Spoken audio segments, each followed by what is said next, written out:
We'll guide you through how to remove duplicates in Excel pivot table. If you find this helpful, don't forget to like and subscribe.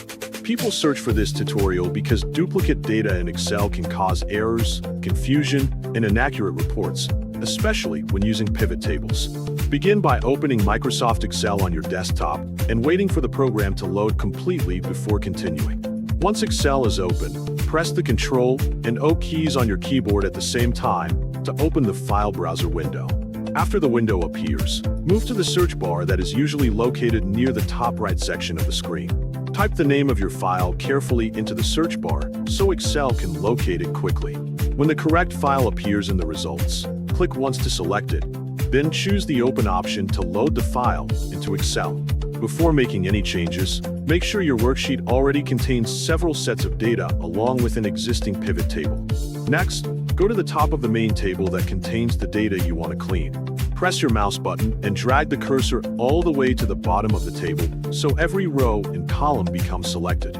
If you want a faster method, simply press Ctrl and A on your keyboard to highlight the entire table instantly. After the data is selected, go to the Data section located on the ribbon at the top of Excel.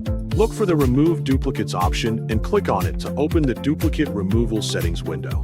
In the new window, select the specific columns where you want Excel to remove duplicate entries. Then press the OK button to confirm the action. Finally, move to the pivot table, right-click on it, and choose the Refresh option so the pivot table updates and displays the clean data correctly.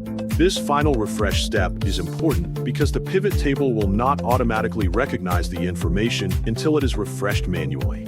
After the refresh is complete, review the worksheet to confirm that the duplicate values were removed and that the pivot table now shows the results from the clean data source. If everything looks accurate, save the workbook so the file is stored and can be used again later without losing any of the changes made during the process.